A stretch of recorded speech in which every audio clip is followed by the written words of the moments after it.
Hello everyone, hope you're all well and thanks very much for all the support with my videos. I'm very grateful. Today I want to speak about a report that was released by the Central Statistics Office here in Ireland, the Trust Report.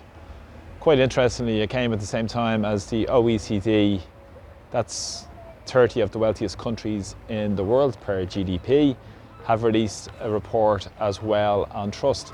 Now this came across a myriad of parts of society, such as trust in people, trust in media, trust in the political classes, the governments and the institutions as well.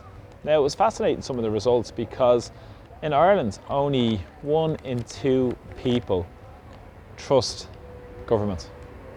Is that surprising? Not really. Let me know in the comments what you think below. And also, only 1 in 4 people in Ireland trust political parties. Not very surprising really whatsoever. Now this is quite interesting. As I said, it comes at the same time as the OECD report was released. And the OECD report interestingly stated that this was a critical juncture for democracies, inverted commas, democracies, where we're moving towards steering environmental and digital transitions. It was not interesting. So it comes around the same time, this trust report, as they say they're moving towards environmental and digital transformation. So let's boost up the trust and let's boost up the propaganda. And here I am outside Coimisiún Amán outside the Grand Canal, Ireland's new Ministry for Truth, which is trying to silence dissent, which is supposed to be a fundamental tenet of democracy. But of course, is it really democracy when we have the political classes who work for the super rich and the corporations rather than the interests of the working classes in society and ordinary people? Now in Ireland as well, the reports came out that 4 out of 10 people have trust in local government. Probably the amount of people that voted for the political establishment parties during the elections. And 46.6% of people, quite precise, have trust in national government. Probably people who are benefiting from the policies of the national government, which is quite interestingly to remark upon, because we can know how the wealthy are doing well in Irish society and a lot of people are benefiting from it. A lot of the professional classes also are benefiting from what's going on with all the myriad of crises we have, from immigration across the housing, health service and many more crises that are created to benefit a small percentage of society, such as the private operators, the commercial property owners, the vulture funds, the people who have a lot of money and access to politicians because of the lobbying that goes on and the complete control they have as well. Now across Europe and other OECD countries, 37% of people claim that the governments balance the interests of current and future generations well. They're people benefiting, it's not the people who are struggling and left behind. So much for the myth of the social contract, which is completely and utterly fractured. The claim where the governments are supposed to govern for all of the people rather than a set percentage of the people, and that's what governments work for in this illusion of democracy. And it's also interesting that people who don't have trust are people who are left behind, people in poverty. Women as well have a huge amount of distrust.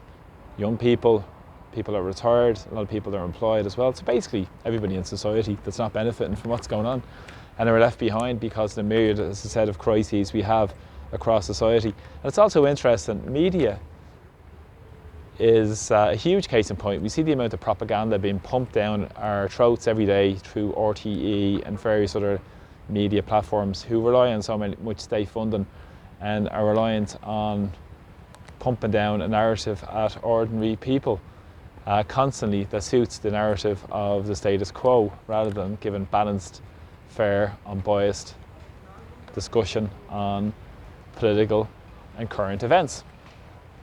But of course advertising as well is a huge form of censorship as well, because they're beholden to big corporate sponsors as well. So the best form of not talking about an issue is getting a company to sponsor that issue that benefits from it, And that's automatic corporate capture and censorship of this so-called media. But the trust has grown, according to the CSO figure, up to 47% have claimed that they trust media news. This has grown up from 42% in 2021. Now, who do you believe? Better ask the Ministry of Truth behind me. Let's ask the Ministry of Truth and see what they say to me about the so-called the trust of the media. Let me know in the comments down below what you think. One thing with social media, it's democratised a lot of it in terms of getting real news out there, getting a different perspective, and for people to think critically, get the facts presented and think critically and think for yourself. And that's essentially what a society we need to create, where people think for themselves and not being herded or followed on what the narrative is. And look up the facts and make up your own mind when all the facts are presented to you, which is very, very important in any democracy. And it's also interesting with the communication they're trying to do and cut down on that and dissent, as I said, through various social media platforms, because they're trying to claim that they're trying to cut down on the way information is shared, consumed, created, and that's clearly tied with trust. Well, maybe if they were serving all the people properly and fairly, with transparency, maybe then there would be trust. Just a thought, just a thought. And it's interesting, in Irish society we've seen that for many years. We've seen huge travails of corruption. We've seen that with Fianna Fáil, in particular with the Galway tent, meeting developers and being ad hoc with developers. We saw where that went in Ireland. Also, we've seen no accountability. People like Bertie Ahern, with his own travails. Minister for Finance didn't have a bank account. Not to mention the austerity and the bank bailout, where Bertie's government helped drive us off a cliff. But Enda Kenny and his posse came to the rescue, and they saddled us with over 43% of the total European banking debt.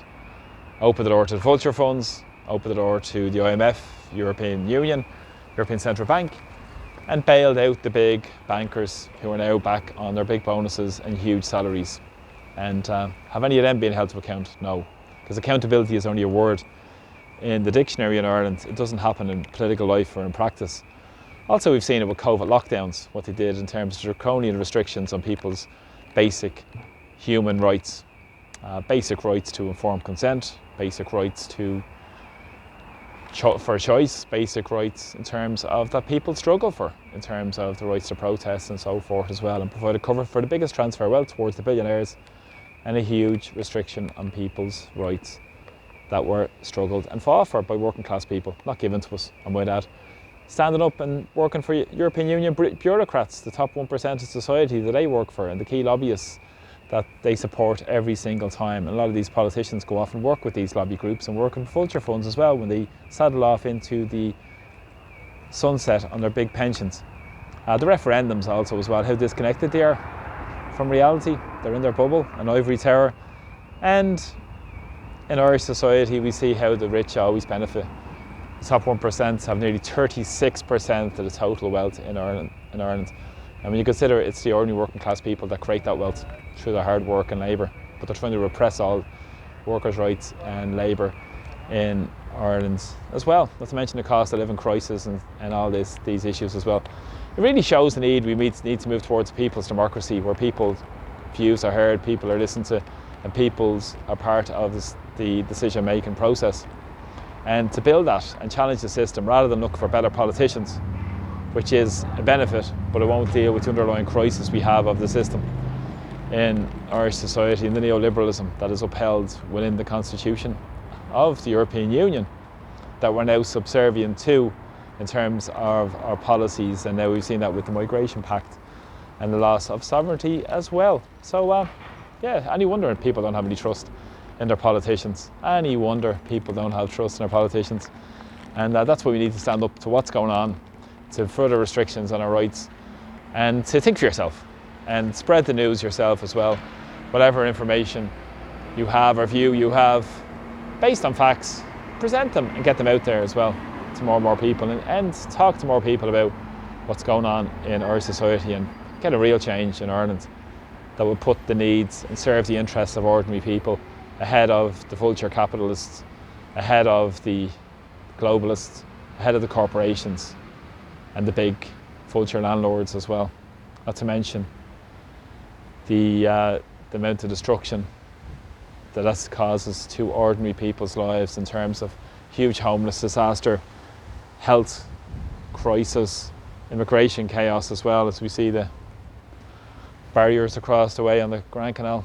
And not to mention when we have our Ministry for Truth, who'll come riding to the rescue for the Irish political establishment when they try and censor and silence people from speaking out, and all their draconian laws which don't make any sense. So thanks for all the support with my video. I really appreciate it. And if you like my videos, please press subscribe to my YouTube channel. And thanks everybody who supports me through buying me a coffee as well. I'm very grateful. So from Dublin this evening, take care. I'll talk to you all soon. Slán. Bye bye.